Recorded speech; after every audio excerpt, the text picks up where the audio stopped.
Children of God,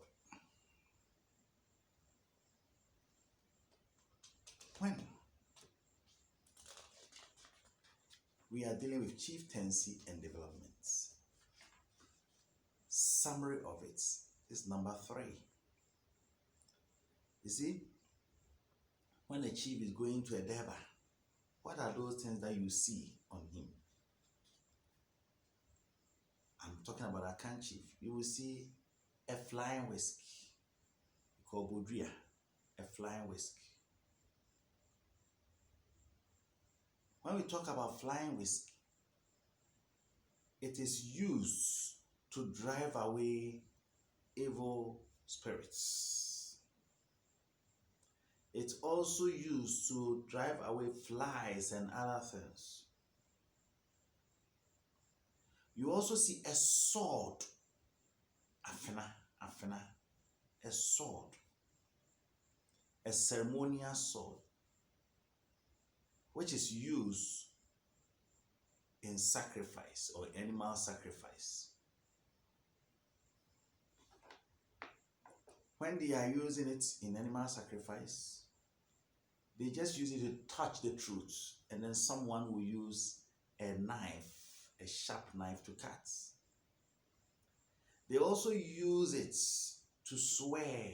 For example, when you are being installed, that's the one you use to swear that you'll be truthful to the people. It does so many things. You also see a palanquin. It's not every chief that qualifies to sit in a palanquin, although, but some chiefs do qualify on their Akan land. Some chiefs do qualify. If your statute qualifies you to be in a palanquin, during festivals or Durbars, you'll be carried in palanquins. Even with that, if you qualify, it's not always that you'll be put in palanquins. It depends on the type of festival and the chiefs that will be coming there. The superiors, there are some of the superiors that in some festivals, they are the only people to sit in palanquins, and the other chiefs must walk. But in some places too, when within your own jurisdiction you qualify, you have to sit in palanquin. In palanquin, we say apakan. As I said, the chiefs and the queen, they sit on stools when it comes to Akan tradition. We also have umbrella. or chinye that is put on the chief so that there will be shade at wherever he is or wherever the queen mother is. Now, when it comes to Akan chieftaincy system, we should understand that, as I said, every stool has a clan that qualifies to sit on that stool. Every stool. There are some stools that for Oyokwo family or Oyokwo clan. There are some stools that are for Asenye. There are some stools that are for what do you call it? Asuna. There are some stools that it depends on the clan. For example, when we are talking about some of the stools that are for Oyoko, one of them is the Asantehene stool. The occupant of the golden stool is from the Oyoko clan. Another one is the Techiman Bronchempim stool. Techiman Paramouncy is from the Oyoko clan. Asante Jabin from the Oyoko clan. Bekwai, Nsuta, and so on. So it depends on the clan that you belong to, which will tell you whether you are a royal on that stool. If it is not for example, if you are Oyoko from one place, and there is a certain state also that Oyoko is those who occupy that stool, it doesn't necessarily qualify you. They can decide to let you be their chief if the need arises. If, for example, they are not having someone to occupy that stool, and they realize that since all Oyoko people are from one house, from one mother, is presumed to be from one mother, and that is exactly how it is. So they can say, oh, I have my brother here. Why can't we have our brother here? Why can't we bring the person to come and then occupy the stool for us? That does not mean you occupy the stool makes those from your house also qualify to occupy that stool. No. At a certain point in time, when your reign has ended, the original owners of the stool have a candidate. That person must rather occupy it. They can only come to you if the need arises. So every clan has specific stools. For example, you go to Asumenya in Asante, it's Ebiana. Kumawu State in Ashanti Kingdom is Ebiana. Doma State, it is Ebiana. I mentioned Oyoko and I mentioned Ebiana because in Akan tradition, especially when it comes to Asante tradition, those are the two clans that are believed to migrated from Asante Manso, which some people say that they came from heaven. Others also say they came from the ground in Asante Manso. That's why I mentioned them first. We can have a clan like Asuna. A place like Offenso is Asuna. Achim Ebuakwa is Asuna. Ejeso is Asuna, and the rest. We can have a Bretu Ebusuya. Asante Mampong is one of them.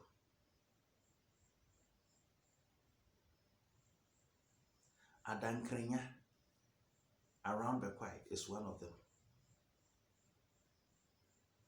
We can have Asenye Nkransa is one of them. Aguna in Ashanti region, Aguna Sante is one of them. Amakum is one of them. So every stool has a clan that occupies it. And we should be sure of that. We should be aware of it. And we should know that all Akans migrated together. But when they came, there was one group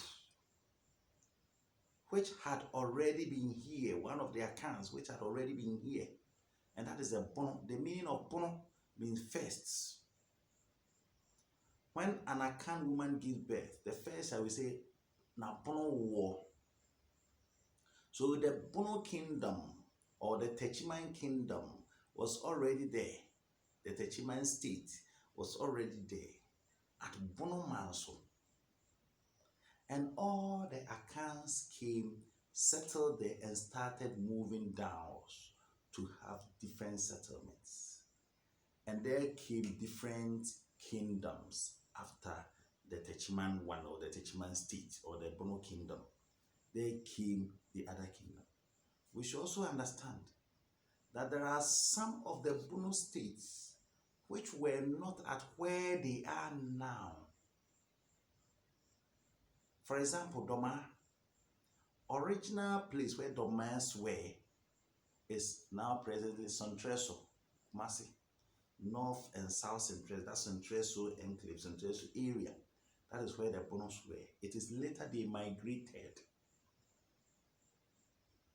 That is why when the Asantes started with their building their kingdom under Nana Obri Yabua and Okomfo Yamwa, Nana Obri Yabua, who was then the Kwamine chief, presently Kumasi, and then Komfo Yamwa, who was then the chief of Aguna, who happens to be the senior brother of Komfo Anoche Frempong,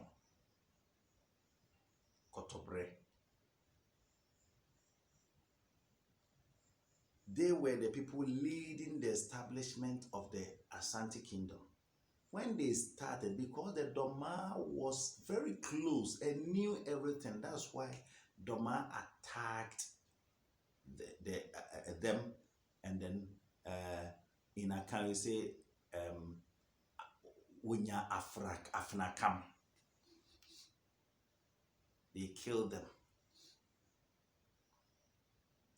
Before later it was re-established. So when we talk about chieftaincy in Akan land, there are so many we can talk about. And you can even see that, for example, the people of the Fante land, they were led by who? Obnumankuma, Odapejang, or Son. Remember that Obnumankuma was one of the traditional leaders in Techiman states, the old Bono states. That is why you see some similarities when it comes to the umbrella of the chief, the paramount chief of Techiman traditional area, and that of the Fantis. Very, very close. They are like brothers. They were led by one of the Techiman people to their present land. They are the same. But when you move away for a very long time, the language keeps on changing. Now let's come to the northern part of Ghana. We have the Dagombes, the Dagbon Kingdom. It's a state on its own. It's a paramountcy on its own. We have the Nanumbes. We have the Mampruku Kingdom. We have the Gonja Kingdom, led by Yagbon Wura. We also have the Wala people, the kingdom there. We have the Dagbani, Dagaba people. We have the Kusasis. We have the Gurunis, and so on and so forth. Each of them have their paramount chiefs who supervise over so many towns, big For example, when we take the the paramount chief of Yendi, who is the paramount chief, the overlord of all the Dagombes. Tamale falls under the Dagom state, the regional capital. It falls under the Dagom state. Look at big towns, Gushegu, Savlogu, and the rest, which are occupied by the Dagombes. All these fall under the chief of Yendi, who is the overlord of the Dagombes. Come to the Savannah region. We have Bupe, Bamboy,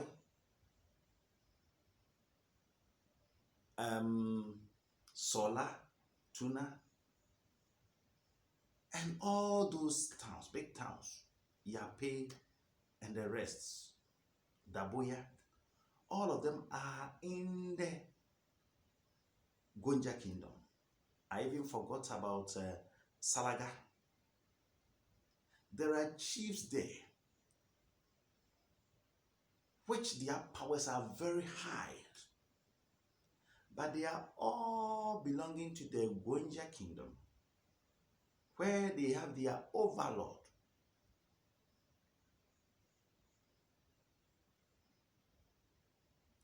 Who is the Yabonwura? Adamango. So when we talk about chieftaincy and its issues, it's not something that we can take for a joke at all. Now, what are the rules of chieftaincy, or the duty of chiefs, the duties of chiefs? What are the duties of chiefs? Chiefs are for development. They make sure that their states, there is some sort of development in their states. So what actually do chiefs do? The duty of a chief is, number one, in the olden days. Nowadays there is no more there. They were war generals. They serve their people. For this one, it is still there. They make sure, together with their elders and the queen mothers, they make sure that laws are obeyed. It is still working. They initiate developmental projects and make sure that they are actually done. Generally, we can say that chieftaincy have these as its development agenda. First one, development in education, planning, cultural change, and religious change. These are the things that they do to develop the states or the people that they are leading. Let's look at education. When you come to Ghana, don't you find it strange that most of the schools are named after chiefs? It is because of the roles that they played. They gave out the land. Together they governed the people to work together during communal labor and make sure that it is done. They also advise people to take education seriously. And some of the chiefs have initiated scholarship schemes for their people. So when it comes to education, we cannot downplay our chiefs at all. You can name the schools, name the schools which are named after the chiefs. Many of them. In terms of planning, if you look at the olden days, you see that our towns were really planned. That was during the time that chiefs were the people who were doing those things. Nowadays, some places are well planned, but there are some places which are not like that. Most cases, when you go to places and they are not well planned, then either there is not a chief installed there, there is no chief. And anybody who claims to be a royal is just selling the land left and right. Or the planners themselves are doing some dubious things. But every planner who is working diligently to make sure that the right thing is done will also plan well. That's why nowadays there are some places you see that is well being planned well, and there are some places to just anyway. In the olden days, it was even one of the Santehinis, Ose Kwame Esibibonsu, who asked the British to come and plan Kumasi. And he even started with the streets from Bantama to Bremen. Chiefs have a role that they play in culture, our norms. They make sure that they preserve the good ones. And those that they see not to be good, they find ways to throw it away. And there are some too that they make sure that it becomes something which is not compulsion. A typical example is chiefs who are supposed to marry stool wives. It was compulsory for every chief in the Akan land to do so. But for now, it is not so. It is not compulsory in all the Akan lands. But there are some places specifically you have to. There have been some slight changes. In the olden days, there are some cultural practices that were going on, like sacrifices of human being, which now the chiefs have banished it. So if maybe there is a funeral of a particular chief, and then you hear that people have been killed or someone, then it is those killers, we call Awudifuo, who have intentionally been doing that. But because the chiefs also know that there are some bad nuts who intentionally do that in the name of that thing, they always advise that stay home, so that no one will come and do something in the name of this funeral or in the name of this. So there are some bad ones they have done away with, and the good ones they have maintained. Especially the festivals that helps us to remember our past. The festivals that tell us to live good lives. Like when you go to Techiman, for example, the Apuo festival, they don't joke with it. Why? Because it is during that time that people's wrongdoings are brought to bear. For example, those opinion leaders and the traditional heads. Based on that, they will look at it and make amends in the following year. What about religious changes? In the olden days, it was forbidden on the Akan land for a chief to be either a Christian or a Muslim. But now the chiefs themselves, having read enough, have made changes and have seen that you can decide, you can be a Christian and a chief, a Muslim and a chief.